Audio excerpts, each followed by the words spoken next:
सुन FM 89.4 programme है छू लो आसमान में हूँ जवेरिया अतीक और मेरे साथ इस वक्त स्टूडियो में मौजूद हैं नदीम आलमगीर साहब जो कि CEO हैं RA ग्रुप ऑफ कंपनीज के। फार्मास्यूटिकल इंडस्ट्री से इनका ताल्लुक है। आइए हम इनसे जानते हैं। आप भी अपने सवालात लिखिए और भेजिए एंड कॉल करके भी प्रोग्राम का हिस्सा बनिए और मैं भी इनसे सवालात करती हूँ और हम जानते हैं कि बेसिकली फार्मास्यूटिकल इंडस्ट्री है क्या। ये सवाल करने से पहले हम इनको ऑफिशियली वेलकम करते हैं प्रोग्राम छू लो आसमान में। अस्सलाम वालेकुम सर। वालेकुम सलाम। कैसे हैं आप? अल्लाह का शुक्र, आप अल्हम्दुलिल्लाह ठीक ठाक। फार्मेसी, फार्मास्यूटिकल ये वर्ड्स हम सुनते आते हैं और तमाम बहुत से लिसनर्स को पता भी होगा, लेकिन मैं जानना चाहूँगी फार्मास्यूटिकल कहते किसे, फार्मास्यूटिकल इंडस्ट्री। ओके, इनफैक्ट आप इस बात से इस तरह देखिए कि जो डिजीज़ है या बीमारी है किसी भी इंसान की तो सदियों से चली आ रही है और उसकी ट्रीटमेंट के लिए लोगों ने मुख्तलिफ तरीके में मुख्तलिफ टाइम पे मुख्तलिफ किस्म की मामलात के कोई जड़ी बूटियों से इलाज किया या किसी और तरीकों से इलाज किया। लेकिन फिर आहिस्ता आहिस्ता जब ये मसला फैला कि एक डिजीज़ की एक ट्रीटमेंट एक जगह पे अवेलेबल है लेकिन दूसरी जगह पे अवेलेबल इसलिए नहीं है कि जिन साहब ने वो या जो डेवलप किया वो दूसरे को दे नहीं रहे, तो फिर एक कॉन्सेप्ट पैदा हुआ कि जी आप इसको एक जगह सारा डाटा इकट्ठा करें और ताकि वो सब लोगों के पास अवेलेबल और बनाया जा सके। उससे फार्मास्यूटिकल इंडस्ट्री की बुनियाद पड़ी और ये सबसे पहले अमेरिका में 1900 में पहली दफ़ा एक काविश की किताब छापी गई जिसको फार्माकोपिया कहते हैं और उसके अंदर इसको मुख्तलिफ किस्म की जो दवाइयाँ बनाने के तरीके थे वो ऐड किए गए और उनको फिर पब्लिक किया गया, जिसके बाद फिर ऐसी इंडस्ट्री आई जो उन दवाइयों को बना सकती थी। इसको हम फार्मास्यूटिकल इंडस्ट्री बेसिकली कहते हैं और ये दुनिया में मुख्तलिफ किस्म की है, रिसर्च बेस्ड भी है, जेनेरिक जिसको कहते हैं कि किसी ने बना लिया था मॉलिक्यूल दूसरा उसको बना रहा है, वो भी अवेलेबल है।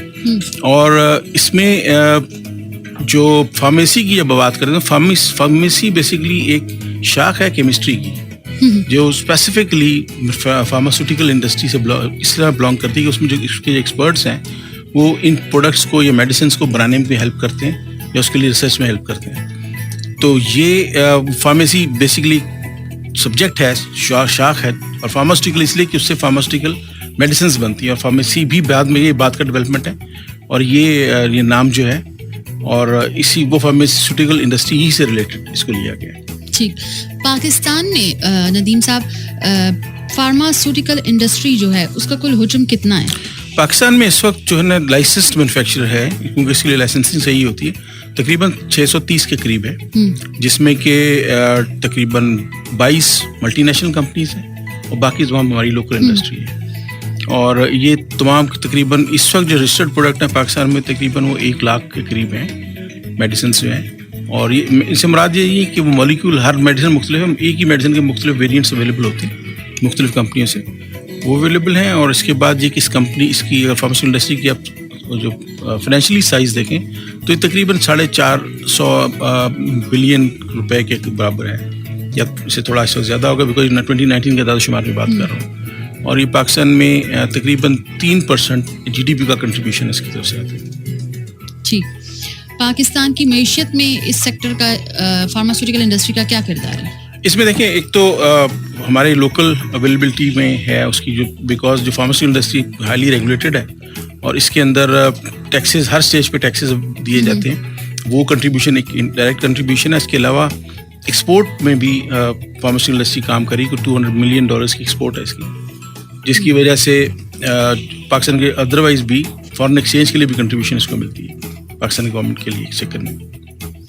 ठीक, नदीम साहब मैं ये जानना चाहूँगी कि पाकिस्तान में फार्मास्यूटिकल इंडस्ट्री बिलअमूम अगर हम ड्रग रेगुलेटरी अथॉरिटी बिलखुसूस इनके हवाले से बात करें कि वक्तन फ़वक्तन मनफी खबरें आती रहती हैं, गर्दिश करती रहती हैं, इस हवाले से मैं चाहूँगी कि आप थोड़ा सा एलैबोरेट करें।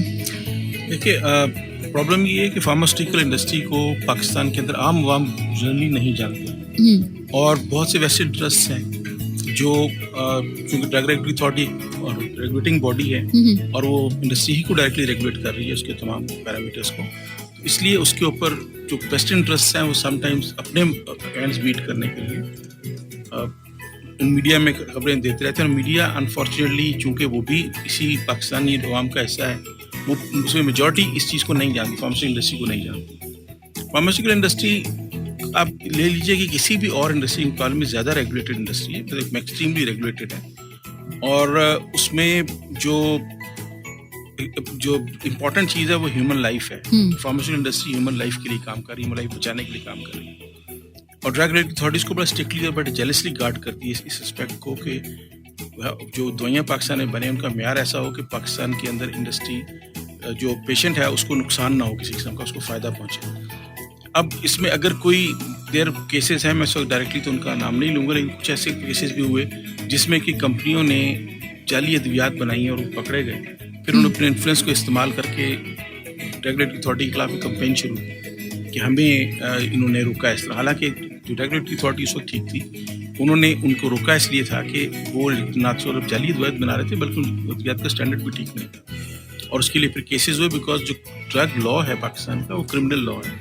उसमें क्रिमिनल कोर्ट, स्पेशल कोर्ट्स हैं, क्रिमिनल कोर्ट्स हैं, वहाँ पे ये केसेस चलाए जाते हैं और बड़ा डिफ़िकल्ट सूरत हाल होती है किसी भी के लिए। और उसमें जो अथॉरिटी है, रेगुलेटरी अथॉरिटी ही सिर्फ नहीं है, प्रोविंसेस की अपनी अथॉरिटीज़ भी हैं जो कि पोस्ट मार्केटिंग में या जो अद्वियात मार्केट में आ जाती हैं उसके बाद उनको क्वालिटी को भी चेक रखती हैं उसके ऊपर, और ये कोशिश करती हैं कि मार्केट में कोई जाली अद्वियात ना आए या कोई स्मगल्ड ऐसी अद्वियात ना आए जिनके बारे में क्वालिटी के बारे में शक मौजूद हो। तो ड्रैप भी इस पे काम करती है, लेकिन ड्रैप का रोल इसमें ज़्यादा है, बिकॉज ड्रैप लाइसेंस भी देती है, ड्रैप रजिस्ट्रेशन भी करती है और ड्रैप प्राइसिंग भी रिकमेंड करती है।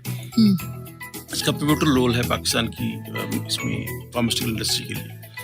अब हमारे यहाँ ये है कि एक कॉन्सेप्ट तो ये कुछ अर्से से चला आ रहा है, जो शायद कुछ गवर्नमेंट के कुछ लोगों ने प्रोजेक्ट किया था कि अद्वियात महंगी हैं बहुत पाकिस्तान में और इंडिया में बहुत सस्ती है। ऐसी बात बिल्कुल भी नहीं है। इंडिया में तकरीबन आप कह लीजिए कि 20% अद्वियात शायद हमसे सस्ती हों, लेकिन 70% से 80% अद्वियात हमसे महंगी है, बिकॉज वहाँ पे एक लिस्ट है जो कंट्रोल, जिसमें प्राइसेस कंट्रोल होती है। यहाँ पे 100% प्राइस कंट्रोल होती है, लेकिन लोग उसको भी बुनियाद बनाते हैं। इस जो पिछले तकरीबन एक डिकेड, मोर देन 2 डिकेड से ये बात चल रही है मार्केट में या मीडिया के अंदर कि जी प्राइसेस बहुत महंगी है। ऐसा नहीं होता, प्राइसेस के बहुत पैरामीटर है, उस पर मलाइदा डिस्कस कर सकते हैं, लेकिन ये कि वो वेस्ट इंटरेस्ट जो है वो उसको टारगेट करने के लिए, या तो इंडस्ट्री को टारगेट करने के लिए या ड्रैप के किसी स्पेशल ऑफिसर को टारगेट करने के लिए वही खबरें फैलाते रहते हैं, जो बिल्कुल गलत है। और एक कॉन्सेप्ट बन गया पाकिस्तान में कि जी गवर्नमेंट में जो कुछ हो रहा है उसमें करप्शन हो रही है। ऐसी मामला नहीं है। अगर करप्शन होती रहती तो इस पाकिस्तान में बहुत से लोग जिनको अद्वियात खा रहे हैं ना तो ठीक हो सकते, बल्कि उल्टा नुकसान होता। सर नदीम साहब, सॉरी मैं आपकी बात काट रही हूँ, लेकिन एक जुमला हमें काफ़ी सुनने को मिलता है कि जब किसी का रिश्तेदार या कोई भी रिलेटिव या जानने वाला बाहर के मुल्क से आ रहा हो तो एक बात बोली जाती है, मेरे लिए शैम्पू बाहर से ले आना, मेरे लिए मेडिसिन बाहर से ले आना, पैनाडोल बाहर की लेंगे तो अच्छी होती है। और चूँकि पूरे पाकिस्तान में हर घर में पैनाडोल होना बहुत ज़रूरी है, समझा जाता है, कहीं भी पेन हो पैनाडोल लाजमी ली जाती है। इस बात को क्या पाकिस्तान की अद्वियात में क्वालिटी एंड प्राइस के हवाले से क्या है जो लोग बाहर के अद्वियात लेना ज़्यादा तरजीह देते हैं? देखिए, पैनाडोल की आपने बात की ना, पैनाडोल बार में ब्रांड नेम नहीं रहना चाहता, मल्टीनेशनल कंपनी का ब्रांड है, दुनिया में भी उसी वही कंपनी बनाती है, पाकिस्तान में वही कंपनी बनाती है और उसका स्टैंडर्ड उन्होंने दुनिया सारी में मेंटेन किया हुआ है। ऐसा नहीं है कि पैनाडोल जो अमेरिका में बनती है, यूरोप में बनती है, वो पाकिस्तान में वो चीज़ नहीं बनाते, एग्जैक्टली सेम चीज़ बनती है। सिर्फ एक तो हमारा माइंडसेट, जैसा मैंने कहा कि लोगों को चूँकि अंदाज़ा नहीं, वो समझते हैं कि पाकिस्तान की हर चीज़, हमें प्रोजेक्शन पाकिस्तान के वाले से ही दी जाती है कि पाकिस्तान में कुछ काम अच्छा हो ही नहीं सकता। जब न्यूक्लियर की बात होती थी तो लोग कहते थे कि जी पाकिस्तान तो सुई नहीं बनाता, बम कैसे बनाएगा, आज पाकिस्तान बम बना के बैठा हुआ है, मिसाइल बना के बैठा हुआ है। ऐसा नहीं है कि पाकिस्तान में क्वालिटी नहीं होती, क्वालिटी मौजूद है पाकिस्तान में, उसी तरह बनती है और बड़ी जेलसली बताना जिसका गार्ड किया जाता है, ड्रैप की तरफ से भी गार्ड किया जाता है। और ये एक माइंड सेट है कि जी बाहर से दवाई आएगी, क्योंकि हम समझते हैं कि पाकिस्तान की चीज़ अच्छी नहीं होती, इसलिए बाहर की चीज़ अच्छी होती। वही पैनाडोल वहाँ पे जो कंपनी बना रही है, वही पैनाडोल या वही कंपनी पाकिस्तान में भी बना रही है, तो उसकी क्वालिटी में कोई फ़र्क नहीं है। सही। जब हम इतनी पैनाडोल कर ही रहे हैं तो मैं ये चाहूँगी कि क्या हर जो है ना बीमारी का इलाज पैनाडोल है? पैनाडोल या इसकी जेनेरिक की अगर बात करें, पैनाडोल तो एक कंपनी का ब्रांड है, मखसूस ब्रांड है, पैरासीटामोल। पैरासीटामोल बेसिकली एक ऐसी दवाई है जो कि दुनिया के अंदर इस वक्त ओवर द काउंटर अवेलेबल है विदाउट प्रिस्क्रिप्शन, उसकी सेफ्टी की वजह से। उस पर क्वेश्चन कंसर्न आते रहते हैं, लेकिन generally it's very considered very safe.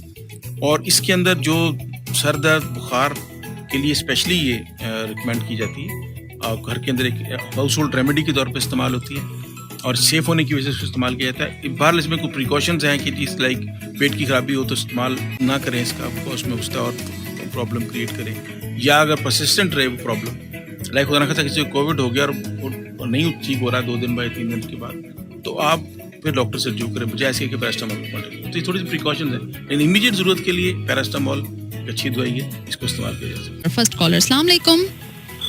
जी वालेकुम सलाम। कॉनर कहाँ से? आसिफ बात कर रहा हूँ लकी मारवत से। आसिफ कैसे हैं आप? कुछ ठीक हूँ, आप कैसे हैं? अल्हम्दुलिल्लाह ठीक ठाक। आसिफ, आज के प्रोग्राम और टॉपिक के हवाले से क्या कहना चाहेंगे? हाँ, अच्छा, थोड़ा सा सर से ये बात करनी है कि जब हम मेडिसिन ले जाते हैं, जो डॉक्टर हमारे लिए मेडिसिन लिखता है, तो जो दुकानदार के पास वो अवेलेबल नहीं तो दूसरा दे दे, कहते हैं फार्मूला वही है, तो क्या ये ठीक होता है? ठीक सर। जी बिल्कुल, ऐसा है कि एक फार्मूला जिसे हम बात कर रहे थे कि जेनेरिक, पैरास्टामोल की जिससे मैंने बात की थी कि पैरास्टामोल असली दवाई है और उसके मुख्तलिफ ब्रांड अवेलेबल, हर कंपनी का अपना एक नाम दिया हुआ है पैरास्टामोल को, पैनाडोल है या कोई और नाम होगा। तो फार्मूला अगर सेम है और आप सिर्फ ये देखते हैं कि कंपनी पाकिस्तान की रजिस्टर्ड है, उस पर रजिस्ट्रेशन नंबर दिया हुआ है उसका, अभी तो उस पर बारकोड भी लगा होता है, तो वो भी चेक कर सकते हैं आप उसको कि अगर बारकोड है और पाकिस्तानी की बनी दवाई है, रजिस्टर्ड है पाकिस्तान के अंदर और कंपनी का नाम उस पर दिया हुआ है, तो आप ले सकते हैं उसको रिप्लेसमेंट के तौर पर। जी thank you so much sir. Thank you so much. इसी तरह सुनते रहिए एंड फीडबैक देते रहिए। सर, पाकिस्तान में ये जो drug regulatory authority of Pakistan है, ये क्या काम करती है? लेकिन जब मैं पहले शुरू में बात की थी कि रेगुलेशंस जो बहुत रेगुलेटेड इंडस्ट्री है और इसके लिए ड्रग रेगुलेशंस भी तक 1900s के बाद ही आनी शुरू हुई थी। पहले ही शायद 1800 में, शायद कुछ मुख्तलिफ, इससे पहले भी मुख्तलिफ बादशाह मुख्तलिफ दुनिया में पास्टलेट देते रहे कि कोई स्पेशल दवाई को रेगुलेट करने के लिए या उसके बताने के लिए तो क्या इस्तेमाल किया जा सकता है। पाकिस्तान के अंदर जब पाकिस्तान हम एग्जिस्टेंस में आया 1947 में, तो उससे वक्त पाकिस्तान का के पास जो कानून मौजूद था वो गवर्नमेंट ऑफ इंडिया एक्ट था 1940 का, ड्रग्स एंड कॉस्मेटिक्स एक्ट था, उसमें वो मौजूद था। 1976 तक एक्ट पाकिस्तान में नाफिजुल अमल रहा, जो पाकिस्तान में आने वाली अद्वियात को मॉनिटर करता था, उनकी क्वालिटी को मॉनिटर करता था, और उससे ज़्यादा कोई इस पर चीज़ें अवेलेबल नहीं थी। लेकिन 70s में फिर गवर्नमेंट ने रियलाइज़ किया कि पाकिस्तान के अंदर कानून होना चाहिए जो पाकिस्तान के इसके मेडिसिन के तमाम पैरामीटर को कवर करे, जिसमें कि उसकी मैन्युफैक्चरिंग है, मार्केटिंग है, प्राइस कंट्रोल है, इंपोर्ट एक्सपोर्ट है। तो उसके लिए फिर 1976 में ड्रग एक्ट बनाया गया जो पार्लियामेंट ने मंजूर किया। उसके तहत फिर मिनिस्ट्री ऑफ हेल्थ थी उस वक्त, उसको एक काम दिया गया कि वो उस एक्ट को नाफिज करे। ऑलराइट, अभी हम जाएंगे कॉलर्स की जानिब वापस आए, साथ ही साथ इस डिस्कशन को भी जारी रखेंगे कि पाकिस्तान में ड्रग रेगुलेटरी अथॉरिटी, आप 0511111894 आप कॉल कर सकते हैं। कॉल करके थोड़ा सा सब्र कर लें। नेक्स्ट कॉलर, अस्सलाम वालेकुम। अस्सलाम वालेकुम। वालेकुम अस्सलाम। कौन और कहाँ से? जी तबरेज बात कर रहा हूँ कश्मीर से। जी, कैसे हैं आप? अल्हम्दुलिल्लाह ठीक ठाक, आप कैसे हैं? जी अल्हम्दुलिल्लाह ठीक ठाक। क्या कहना चाहिए? जी बस टॉपिक क्या है आपका आज? आज हम फार्मास्यूटिकल इंडस्ट्री के सीईओ हैं हमारे साथ मौजूद आर ग्रुप्स के नदीम आलमगीर साहब। आज हम अदवायात पर बात कर रहे हैं। अच्छा,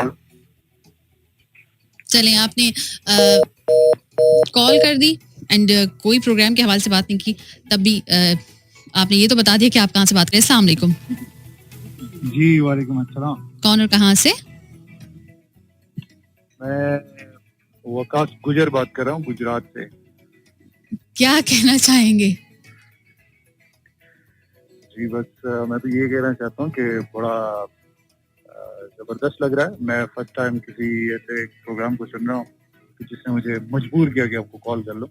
बहुत शुक्रिया। बड़ी मुश्किल से हमने आपका नंबर डायल किया, किसी भी आता है। Thank you so much. अच्छा, ये एक सवाल था मेरा। सवाल ये है आपके गेस्ट से कि ये जो पीएमडीसी बना है और उसको बाद में फिर पीएमसी बना दिया गया, तो उनके जो लोग हैं और खासकर वो बड़ा जो ड्रेप्स रिलेटेड जो इश्यूज है, अब मुझे एग्जैक्ट तो मालूम नहीं है कि साहब कहाँ से हैं, लेकिन ड्रेप का मैंने कुछ थोड़ा बहुत सुना। तो ये बताएं कि उन लोगों का क्या बनेगा, क्योंकि वो ज़ाहिर कंफ्यूजन के शिकार है, जो खासकर अगर मैं एम्प्लॉयज की बात करता हूँ और वो ड्रेप के ऊपर एलिगेशन लगाते हैं कि ये सही काम नहीं करते। सही से मुराद ये कि खासकर ये भी जो 94 अद्वियात की प्राइस हाइक हमने देखी, इस हवाले से अगर जरा मालूम कर ले तो बड़ा अच्छा रहेगा। बाकी जबरदस्त चल रहा प्रोग्राम, बड़ा अच्छा लग रहा है, काफी दूर दूर। बहुत शुक्रिया वकास, आप अपना सवाल रिपीट कर देंगे? सवाल मेरा ये है कि PMDC Pakistan medical and dental council, आपको मालूम होगा एक इदारा है जिसको पीएमसी बना दिया था बाद में। जी जी। उसके लोग कुछ निकाले गए ड्रेप में, यानी जो drug regulatory authority of Pakistan है वहां लेके गए थे।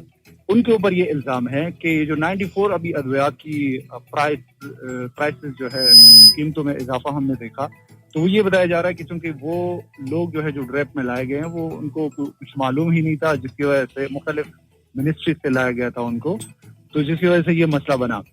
इसकी क्या रीजन की, क्या वाकई यही है या गवर्नमेंट की नाकाम पॉलिसियों की वजह से ये सब हो रहा है? थैंक यू सो मच, हमारे साथ रहिए। आपका क्वेश्चन बहुत अच्छा है, बड़ा पर्टिनेंट क्वेश्चन है इस वक्त जो पाकिस्तान में किया जा रहा है। पहली बात तो ये कि पीएमसी या पीएमडीसी जो पहले था वो एक इदारा है जो कि मेडिकल डॉक्टर्स को रेगुलेट करता है, उसका ड्रग से कोई ताल्लुक नहीं है और उससे कभी भी कोई लोग जो है ना इधर नहीं लाए गए। हाँ, मिनिस्ट्री ऑफ हेल्थ में ज़रूर लेके गए होंगे, लेकिन मिनिस्ट्री ऑफ हेल्थ जो है या ministry of national health services and regulation वो सुपरा बॉडी है, drug regulatory authority autonomous body है, इसमें लोग इस तरह शामिल नहीं होते। इसके लिए एक बकायदा क्राइटेरिया है जिसके तहत लोग आते हैं।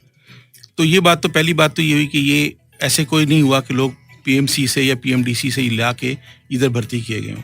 ये वही लोग हैं जो या तो मिनिस्ट्री ऑफ हेल्थ के ज़माने से, जब मिनिस्ट्री ऑफ हेल्थ थी जो बाद में ख़त्म होगी 2012 में, या तो उसके तहत आए थे, वहाँ पे काम कर रहे थे, या बाद में डायरेक्ट इंडक्ट किए गए ड्रग रेगुलेटरी अथॉरिटी के अंदर। जहाँ तक प्राइसिंग का मामला है, प्राइसिंग में एक कानून बना था 2015 में प्राइस कंट्रोल के लिए, उससे पहले ही मौजूद था लेकिन उसको फॉर्मल शक्ल दी गई थी 2015 के अंदर। उसको फिर मजीद इम्प्रूव किया गया 2018 में, जिसमें कि सुप्रीम कोर्ट ऑफ पाकिस्तान भी शामिल थी उसकी निगरानी करने के लिए, उसको बनाने के लिए। तो प्राइसिंग पाकिस्तान में उसके तहत कंट्रोल की जाती है। इसके अंदर दो चीज़ें, एक ये जो अफवाह उड़ती कि 94 दवाइयों की कीमतें बढ़ा दी गई, ऐसा नहीं होता। या तो वो नई अद्वियात हैं जिनकी कीमतें फिक्स की गई हैं, या पुरानी अद्वियात को एक फार्मूले के तहत उनकी ज़रूरत अगर जब उनके मुनाफे कम हो जाते हैं या वो बनाना मुश्किल हो जाता है तो उनको दी जाती है प्राइसेस। तीसरी चीज़ ये है कि इस कानून के तहत अद्वियात की कीमतें कम भी की जाती हैं।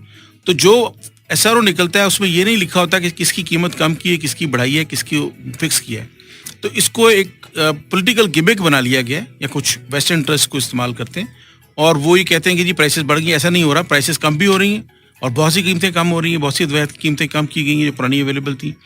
और इसके बाद यहाँ तक भी है कि अगर किसी ने प्राइस को ओवर चार्ज किया है तो उनके खिलाफ कोर्ट में केसेस भी किए गए हैं ड्रैप की तरफ से। तो ऐसा नहीं है। फिर जो प्राइसिंग का मैकेनिज्म उसमें ड्रैप एक प्रपोजिंग अदारा है, ड्रैप की एक कमेटी है जिसमें कि बाहर से लोग आते हैं, ड्रैप के अपने लोग उसमें कम है, बाहर के लोग ज़्यादा हैं। वो उस कमेटी को फाइनलाइज करती है कीमत की रिकमेंडेशन और वो फेडरल गवर्नमेंट को भेजी जाती है और फेडरल गवर्नमेंट उसके बाद उसको थ्रू कैबिनेट अप्रूव करती है या डिसअप्रूव करती है। तो नेक्स्ट ये कॉलर। अस्सलाम वालेकुम। हेलो, अस्सलाम वालेकुम। वालेकुम सलाम जी मैम, कैसी हैं आप? अल्हम्दुलिल्लाह ठीक ठाक। कौन और कहाँ से? जी बुखारी बात कर रहा हूँ शकुबदा से। जी जी, क्या कहना चाहेंगे? कहना ये चाहूंगा मैम, ये तो सब पॉजिटिव बातें हैं जो भी आप फार्मास्यूटिकल इंडस्ट्री से मुतल्लिक कर रही हैं। मैं कुछ नेगेटिव बातें करने जा रहा हूँ जी जी। जो शायद हमारे आम पेशेंट को नहीं पता होगी। मैं कुछ टाइम ज्यादा लूंगा आपका। सबसे तो पहले तो ये देखें, जिस भी इलाके में 5, 6 या 7 मेडिकल स्टोर थे या जो कुछ छोटे शहरों में चंद मेडिकल स्टोर थे, अब उनकी तादाद सैकड़ों में पहुंच गई है विद इन 5 to 10 ईयर्स। सबसे पहले तो हमें ये देखना है कि हमारा लाइफस्टाइल बदला है या हमारा फूड बदला है, जिसकी वजह से ये इंडस्ट्री इतनी ग्रो कर गई है कि हर एक बंदे को जहाँ पे जिस एरिया में 5-10 मेडिकल स्टोर चल रहे थे आज 100 से ऊपर है। और जो भी फार्मेसी की शॉप देखेंगे अब वो इसी तरह नहीं, जिस तरह बैंक लेता था बहुत हैवी रेंट पे, इसी तरह अब ये फार्मेसी वाले लेते हैं। उसके पीछे, इन सब चीजों के पीछे ये फार्मास्यूटिकल कंपनीज हैं जो डॉक्टर्स को बड़ी बड़ी टिप देते हैं, बड़े बड़े गिफ्ट देते हैं, बल्कि इनको स्पॉन्सर करते हैं, इनके बाहर के टूर, हर किस्म की चीजें। तो ये पाकिस्तान में जो एक कह लें कि खराबी की जो वजह है ना, उसमें फार्मास्यूटिकल कंपनीज भी शामिल है। और अभी ये बता रहे थे कि पाकिस्तान में आप देखें कि मेडिसिन जो रजिस्टर्ड है ना वो तकरीबन 1 लाख से ऊपर है और अमेरिका में मेरा ख्याल 8,000 है सिर्फ रजिस्टर्ड मेडिसिन। अब ये देखें कि कहाँ अमेरिका, कहाँ पाकिस्तान, और हम उनसे कितने आगे कि हमने 1 लाख मेडिसिन रजिस्टर्ड की हुई है। बल्कि ये साहब बेहतर बताएंगे कि हिस्ट्री में, पाकिस्तान की हिस्ट्री में एक दिन में 28 के कितने थाउजेंड को एक दिन में लाइसेंस जारी किया गया था। ठीक, हमारे साथ रहिए। तो हमारे साथ रहिएगा सर। आप अभी हमारे पास एक म्यूजिकल ब्रेक है, देन न्यूज ब्रेक है, और साथ ही आजान ब्रेक भी है। मैं चाहूंगी आप जल्दी से इनके सवाल का जवाब दें, फिर हम ब्रेक पे जाएं। इसका जवाब थोड़ा सा लंबा है, लेकिन मैं आपको बताऊं बात भाई कि ये जो आपने बात की ना कि फार्मास्यूटिकल स्टोर्स बहुत बढ़ गए हैं, आपने आबादी का कभी देखा पाकिस्तान की आबादी कितनी बड़ी है? उसको भी जरा नंबंदे से रखें कि केटरिंग की कितनी जरूरत है, उसकी कितनी रिक्वायरमेंट है उसको कि पाकिस्तान की तमाम आबादी को मेडिसिन अवेलेबल हो। फिर जो आपने 1 लाख मेडिसिन की बात की है, या आप 8,000 अमेरिका की बात करें, 2 चीजें हैं इसके अंदर। एक मॉलिक्यूल होता है जो कि बेसिक दवाई है, वो तकरीबन 2,500-3,000 के करीब है दुनिया सारी में बायोलॉजिकल प्रोडक्ट्स के अलावा, और वो उसके फिर ब्रांड्स हैं मुख्तलिफ। ज्यादा ब्रांड पाकिस्तान में इसलिए दिए गए हैं कि लोगों को सस्ती से सस्ती दवाई अवेलेबल हो, कंपटीशन बढ़े, और लोगों को कम से कम कीमत पे दवाई अवेलेबल हो। क्वालिटी उसकी गवर्नमेंट कंट्रोल कर रही है, तो इसलिए क्वालिटी का इशू नहीं आता वहाँ पे। तो इसका ऑब्जेक्टिव ये। बाकी आपने कहा जी लोगों को कंपनियां बाहर लेके जाती हैं, ऐसा कुछ भी नहीं होता। इक्का दुक्का लोग जिन्होंने यहाँ पे कोई रिसर्च की है, उनका रिसर्च पेपर कहीं कॉन्फ्रेंस में सब करने के लिए कोई डॉक्टर्स जो हैं वो उनको स्पॉन्सर कर दिया जाता है कि जाके पाकिस्तान की रिसर्च वहाँ प्रेजेंट करें, और वो जाके करते हैं, और वो बड़े स्ट्रिक्टली बाउंड होते हैं कि वाकई उस कंपनी को फायदा नहीं पहुँचाएंगे। तो ये एक मिस नंबर है, या एक गलत इन्फॉर्मेशन है जो फैलाई गई है वेस्टर्न ट्रस्ट की तरफ से। ऐसा कुछ भी नहीं हो रहा। ना एक जो पाकिस्तान में जो फार्मास्यूटिकल जो ड्रग की प्राइसेस है उसका मुय्यन 15% आप सिर्फ देते हैं रिटेल केमिस्ट को। इसको कंपनियां बढ़ा नहीं सकती, 15% ज्यादा नहीं कर सकती, कानून में लिखा हुआ है इसको। जो बढ़ाएंगी तो वो वायलेट करेगी कानून को। तो इसलिए ये जेन से निकाल दीजिए कि कोई फार्मास्यूटिकल इंडस्ट्री फार्मेसियों को बढ़ा रही है या ऐसा कोई काम कर रही है। ऑलराइट। साथ ही साथ हम बात कर रहे थे drug regulatory authority of Pakistan क्या काम करती है, उस हवाले से पाकिस्तान में मैं जानना चाहूंगी नदीम साहब, दवाइयों के मेयार को बेहतर बनाने के लिए क्या कुछ किया जा सकता है? पहले तो मैं जो हमारे लास्ट कॉलर थे उसका उनके एक चीज़ मैं और कहना चाह रहा था, टाइम शॉर्टेज की वजह से मैं कह नहीं सका। वो उनके लिए मेरा क्वेश्चन है एक, वो खुद सोचे इसके ऊपर, उस पर किसी प्रोग्राम में आपको बेशक जवाब दे दें कि वो इमेजिन करें कि खुद खुदा खास्ता वो या खुदा खास्ता उनका कोई अजीज़ बीमार होता है और उसे किसी दवाई की ज़रूरत है, और वो दवाई मार्केट में अवेलेबल नहीं है। ये जो इतने लंबे चौड़े आपने कहा कि बहुत सारे केमिस्ट अवेलेबल हैं या फार्मास्यूटिकल इंडस्ट्री ये करी, वो अवेलेबल नहीं है, तो वो क्या करेंगे? उसका जवाब खुद सोचें और फिर ये दें कि क्या ये फार्मास्यूटिकल इंडस्ट्री का होना और ज़्यादा नंबर ऑफ केमिस्ट होना फ़ायदेमंद है या नुकसानदेह। दूसरा आपने ये सवाल किया कि जो दवाइयों के मेयार की बात आपने की, अद्वियात जो हैं ये मैंने सब पहले बार बार बताया कि बहुत स्ट्रिक्टली गाइडेड या स्ट्रिक्टली कंट्रोल्ड बनाई जाती है एनवायरनमेंट में, और इसके लिए बाकायदा दुनिया सारी में कानून अवेलेबल है, जो कि कानून तकरीबन सब जगह में इम्प्लीमेंट किया जाता है। पाकिस्तान भी उन्हीं कानून को फॉलो कर रहा है। ये कंट्रोल बहुत दुनिया में इसके कवानीन मौजूद है और बाकायदा प्रोसीजर मौजूद है, और हर स्टेप को इससे कंट्रोल किया जाता है, जो कि जहाँ पे रॉ मटेरियल मैन्युफैक्चरिंग से शुरू होता है, जो रॉ मटेरियल इस्तेमाल किया जाता है इसमें, यानी बेसिक इंग्रेडिएंट्स इस्तेमाल किए जाते हैं दवाई के अंदर, उसकी क्वालिटी से शुरू होता है, और ये इसके बाद मैन्युफैक्चरिंग क्वालिटी और उसके बाद भी इसी क्वालिटी को जज किया जाता है मार्केट के अंदर। यानी मार्केट में जब प्रोडक्ट आ जाती है तो क्वालिटी क्लियर करके फार्मास्यूटिकल इंडस्ट्री से या किसी फैक्ट्री से, तो उसके बाद जो हमारा सिस्टम है पाकिस्तान का, ये दुनिया का भी, वो मार्केट से भी सैम्पलिंग करता है और उसको टेस्ट किया जाता है। इसके लिए गवर्नमेंट ने अपनी लेबॉर्ट्रीज कायम की हुई है, तो उस मेयार को हमेशा मेंटेन करने की कोशिश की जाती है कि वो मेयार हो। अगर ऐसा मेयार से कोई दवाई कम चली जाती है तो उसके लिए फिर जो बनाने वाला है उसके लिए या उसको गलत तरीके से स्टोर करने वाले के लिए फिर इम्प्लीकेशंस, कानूनी रास्ता इख्तियार किया जाता है। क्वालिटी के लिए इस वक्त जो गवर्नमेंट में जो तरीक़ाकार है उसमें लाइसेंसिंग दी जाती है, और क्वालिटी के फेडरल इंस्पेक्टर्स हैं जो कि फैक्ट्रियों के अंदर जाके उनकी क्वालिटी को मॉनिटर करते हैं, उनके तरीक़ेकार को मॉनिटर करते हैं। और ये इसके अंदर मज़ीद अब बेहतरियाँ लाई जा रही हैं, जिस तरह के इंटरनेशनली जब एप्लीकेशन पहले दी जाती थी, एक सादा 2-3 पेज का फॉर्म होता था, उसमें कुछ क्वेश्चन होते थे 15-20, उनके ऊपर जवाब दिया जाता था। लेकिन दुनिया के अंदर एक इदारा है जो कि इंटरनेशनल ICH कहलाता है। ICH ने एक गाइडलाइन बनाई थी, उन्होंने एक फॉर्मेट बनाया था जिसमें 5 मॉड्यूल, जिसमें दवाई के तमाम पैरामीटर, जो क्वालिटी पैरामीटर्स को कवर किया जाता है। हमारे साथ कॉल पे कौन मौजूद है? अस्सलाम वालेकुम। वालेकुम सलाम। ये डॉक्टर साहब कह रहे हैं कि महंगी नहीं हुई है दवाइयाँ। तो दिल की बीमारी तो मैं वो पूरी लेकर जाता था, मेरे अंकल हैं, उनको है ना, बीमार हैं, तो वो पहले मैं 1700 की लेकर जाता था, अभी वो मिल रही है 2400 की कुछ। तो इसकी क्या वजह? तो ये तो कह रहे कि दवाइयाँ महंगी नहीं हुई है। आप हमारे साथ रहिए, नदीम साहब आपकी बात का जवाब देते हैं। जी, मैं पहली बात अपना कंप्लीट कर लूँ तो वो अब गवर्नमेंट ने उसको फॉलो करना शुरू किया, जिसके तमाम पैरामीटर्स को मजीद सख्त किया जा रहा है ड्रैप की तरफ से, क्वालिटी को बेहतर से बेहतर बनाया जा सके। इसमें अलावा हमारी जो लोकल इंडस्ट्री थी, मल्टीनेशनल तो फॉलो करती है, लोकल इंडस्ट्री में, इस इंडस्ट्री में भी अब ये ट्रेंड आया कि अपनी क्वालिटी को इम्प्रूव करें और उसके लिए बहुत काम किया जा रहा है। तो ये इंशाल्लाह और मजीद बेहतर होगी, और अभी भी बेहतर है। ऐसी बात है, हम इंडिया से और बाकी बहुत से ममालिक की अद्वियात उनसे हम बेहतर हैं। इंडिया में बहुत सी अद्वियात ऐसी हैं जहाँ जो कि हमारे से बहुत सब स्टैंडर्ड है, और वहाँ पे उनके खिलाफ केसेस भी हैं, लेकिन उनके कानून की कमजोरी की वजह से वो उनको चेक भी नहीं कर सकते। दूसरा इनका सवाल ये था कि अद्वियात महंगी नहीं। मैंने कभी भी ये नहीं कहा कि अद्वियात महंगी नहीं हुई। मैंने कहा कि जब अद्वियात की अवेलेबिलिटी या उसकी दस्तियाबी को मुश्किल हो जाती है कीमतें बढ़ने की वजह, देखें हर चीज़ की कीमत बढ़ रही है, पेट्रोल की कीमत, बिजली की कीमत, गैस की कीमत, जब पाकिस्तान का जितना रॉ मटेरियल है फार्मास्यूटिकल जो प्रोडक्ट्स का, वो बाहर से आता है, पाकिस्तान में बहुत कम रॉ मटेरियल बनता है, तो उसकी वजह से डॉलर का इम्पैक्ट भी उस पर आता है। तो ये सारी चीज़ें फिर जो बनाने वाला है उसकी इन्वेस्टमेंट है, उसने लोगों को रखा, यानी एक इंडस्ट्री में अगर 20 लोग काम करें, इसका ये मतलब नहीं कि 20 लोग सिर्फ वहाँ पे काम करें, उनकी तनख्वाहें हैं, उनकी फैमिलीज हैं जिनको पालना है। फिर ये वाहिद इंडस्ट्री शायद बहुत सारी इंडस्ट्रीज में जहाँ पे के खाना और सारी चीज़ें जो वर्कर है उसको उसके कंपनी की तरफ से प्रोवाइड की जाती है, तो बहुत सी फैसिलिटीज़ प्रोवाइड की, तो उनकी मैनेज करने के लिए या उन तक कि वो भी जिंदा रह सके, ये ज़रूरी होता है कि अद्वियात की कीमतों को बढ़ाया जाए। इसके लिए गवर्नमेंट ने एक फार्मूला बनाया हुआ है, उस फार्मूले के खिलाफ कोई अद्वियात की कीमतें नहीं बढ़ाई जाती।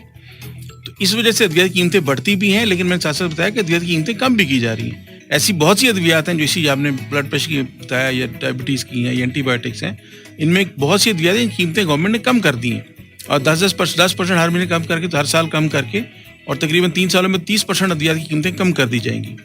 तो ये जो नई आने वाली अद्वियात है, नशील की कीमत होती है, फिर जो रॉ मटेरियल या बाकी मामला जो कॉस्ट बढ़ती है, जो उसके अखराजात बढ़ते हैं, तो उसकी वजह से कुछ ना कुछ तो कीमत बढ़ानी पड़ती है ताकि दवाई अवेलेबल रहे, मार्केट में मौजूद रहे। अगर ऐसा ना किया जाए तो दवाइयाँ मार्केट से गायब हो जाएंगी, जिसके लिए फिर आपको मजीद प्रॉब्लम पेश आएगी।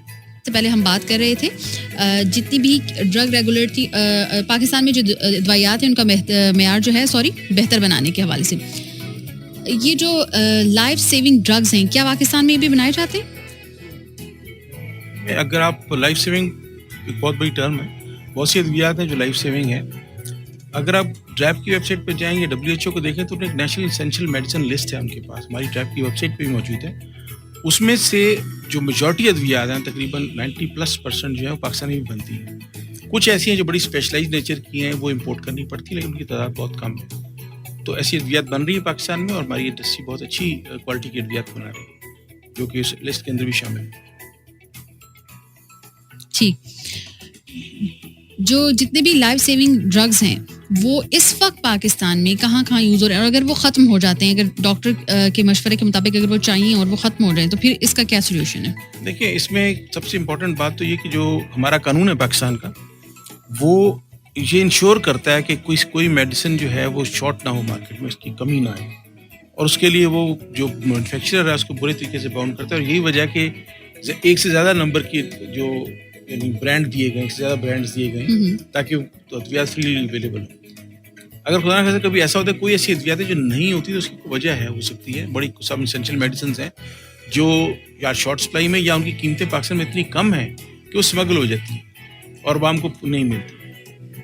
तो लेकिन हमारे यहाँ ये भी मसला है कि अगर आप किसी दवाई की कीमत बढ़ाते हैं तो उसको ये नहीं देखा जाता कि उसकी ज़रूरत कितनी ज़्यादा है, और उसमें उसको परसेंटेज में देखा जाता है। अगर 10 पैसे की गोली को 20 पैसे की कर दिया जाए तो कहा जाता है 100% बढ़ा दिया गया, जबकि 10 और 20 पैसे आप सोच लें कितना फ़र्क होगा उसका। यानी एक आप स्वीट बच्चों के लिए लेने जाएं मार्केट से, तो अच्छी स्वीट 3-4 रुपए से कम की नहीं मिलती, जिसका कोई फ़ायदा नहीं है सिवाय उसकी मिठास के और उसके जायके के।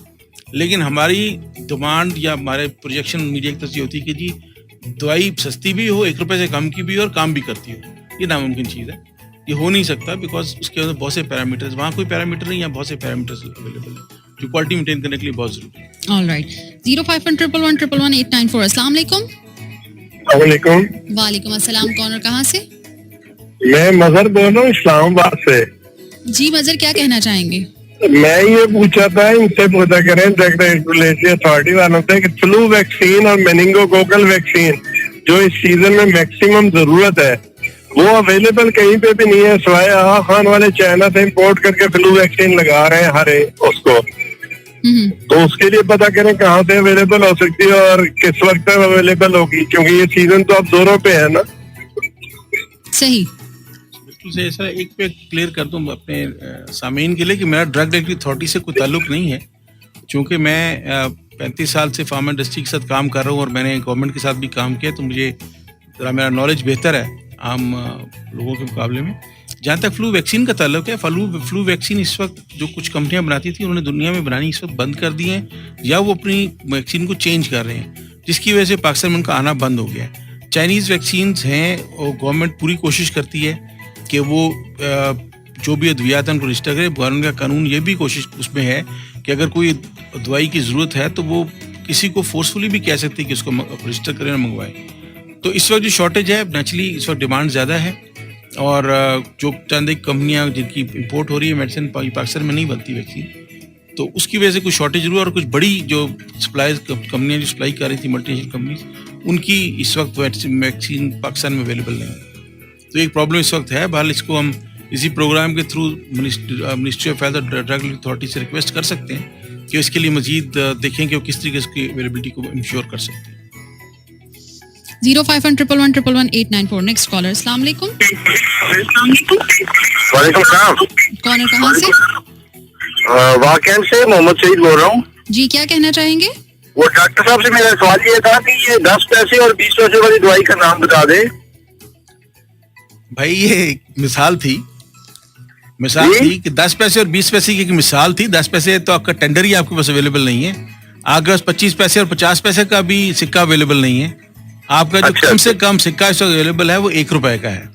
तो 10 और 20 पैसे की जो मैंने मिसाल दी थी कि अगर 10 पैसे की दवाई थी उसको 20 पैसे कर दिया जाए तो ये कहा जाता है कि 100% बढ़ गई। ये नहीं देखा जाता है कि उसकी कितनी अहमियत थी उस दवाई की वजूद होने की और वो जो फर्क है पैसों में कितना कम है।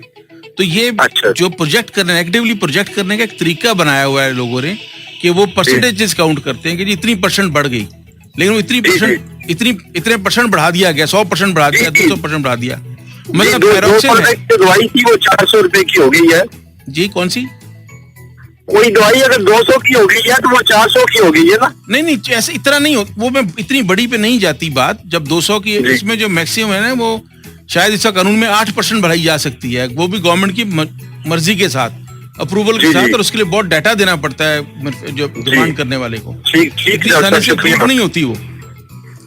ये तो ये एक एग्जाम्पल थी सिर्फ मेरी, जो मैंने एग्जाम्पल दी कि इस तरीके से दिखाया जाता है कि जी बहुत बढ़ गई। एक्चुअली ऐसा हो नहीं रहा होता। और तो ऐसा भी किया जाता है कि मसलन एक 200 मिलीग्राम की गोली है, 400 मिलीग्राम की गोली है, तो दोनों को सेपरेटली तस्वीरें खींच के दिखा दी जाती है कि देखें जी इतने की होगी, इतने की बढ़ा दी। हालांकि दोनों गोलियां ही मुख्तलिफ हैं, उनकी कीमत डेफिनेटली मुख्तलिफ होगी। ऑलराइट, आज हमने बड़ी ज़्यादा ना डिटेल डिस्कशन की है अबाउट फार्मास्यूटिकल इंडस्ट्री के हवाले से। एक सवाल रह गया जो कि मेरे जहन में काफ़ी देर से था, क्या ये जो ड्रग रेगुलेटरी अथॉरिटी है होम्योपैथिक दवाइयों को भी रेगुलेट करती है?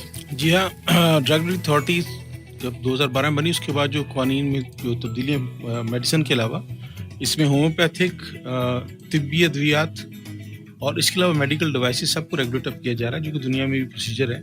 मुख्तलिफ लेवल का रिस्ट्रिक्शंस हैं या उसकी प्रोसीजर्स हैं, लेकिन वो बिल्कुल करते हैं इसको सबको। और उसके बगैर इस वक्त कोई भी होम्योपैथिक दवाई या तिब्बी दवाई स्पेशली जो बॉटल्स में बना के टैबलेट की फॉर्म बना के बेची जाती है लेबल के साथ, वो बेचना बगैर रजिस्ट्रेशन की, एनलिस्टमेंट के, वो इस वक्त कानून जुर्म है।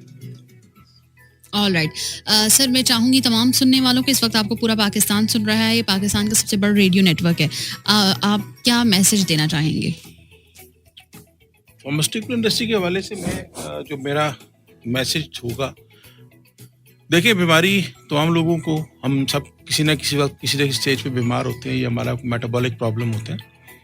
फार्मास्यूटिकल इंडस्ट्री को हमने एक दुश्मन इंडस्ट्री के तौर पे इस वक्त देखना शुरू कर दिया कि ये दुश्मनों की इंडस्ट्री है, या उसको रेगुलेट करने वाली अथॉरिटी जो है वो शायद अवाम की दुश्मन है। ऐसा दोनों चीज़ें बिल्कुल गलत है। ये इंप्रेशन दूर करने की ज़रूरत है इस वक्त कि फार्मास्यूटिकल इंडस्ट्री को एक ह्यूमन इंडस्ट्री या इंसानी जानें बचाने वाली इंडस्ट्री तस्वर किया जाए, और उसके लिए जो लोग काम कर, देखें उसमें जो लोग मौजूद हैं, जो काम कर रहे हैं, जिन्होंने इन्वेस्ट किया है, उनका हक है कि उनकी इन्वेस्टमेंट उनको में से उनको प्रॉफिट मिले, उनको सैलरीज, जो लोग काम कर रहे हैं उनको सैलरीज मिले। और ये सिर्फ इंडस्ट्री में बनाने वाले लोग नहीं हैं जो सिर्फ बना रहे हैं, बल्कि इसके साथ साथ बहुत से और खानदान मुंसलिक हैं, जिसमें डिस्ट्रीब्यूट करने वाला, मार्केट में सेल करने वाला, उसकी प्रमोशन करने वाला, जिसकी लेबल छापने वाला, इस तरह की उनको सप्लाई रॉ मटेरियल सप्लाई करने, सब लोगों के खानदान इस बिजनेस से वाबस्ता है। और ये सिर्फ इंसानी जानें बचाने के लिए काम करते हैं। ड्रग रेगुलेटरी अथॉरिटी एक बड़ा, आप कह लीजिए, एक मुश्किल इदारा इस लिहाज से है कि वो किसी हालत में भी इस बात पे कंप्रोमाइज़ नहीं करता कि कोई दवाई पाकिस्तान में गलत बने या आवाम को दवाई अवेलेबल ना हो। वो बड़ा स्ट्रिक्टली कंट्रोल करते हैं चीज़ों को, और बहुत इसमें मेहनत की जाती है। इसकी एक बड़ी बस एक ट्रेंड चल पड़ा है इंडस्ट्री के बारे में कि जो ड्रग रेगुलेटरी अथॉरिटी पता नहीं पैसे लग जाते हैं या गवर्नमेंट पैसे खा जाती है। कुछ भी ऐसा नहीं होता, बहुत स्ट्रिक्टली कंट्रोल किया जाता है, लोगों को सजाएं होती है। असल में ये चूंकि क्रिमिनल लॉ है, इसलिए ये प्रोजेक्ट नहीं किया जाता इतना, लोगों को किस तरह सजाएं हो रही हैं, लोग इस पर गलत दवाई बनाने पे या ओवर चार्ज करने पे जेलों में भी जा रहे हैं, उनको और पैसों जुर्माने भी हो रहे हैं। और अब जो कानून है उसमें अगर कोई आपकी गवर्नमेंट की फिक्स मेडिसिन से ज़्यादा प्राइस पे बेचता है तो ड्रग रेगुलेटरी अथॉरिटी उसको कोर्ट में भेज देती है, और वहाँ से ना सिर्फ वो रिकवरी की जाती है जिसमें उसने पैसे लिए, बल्कि उसके ऊपर जुर्माना भी किया जाता है उसके अलावा।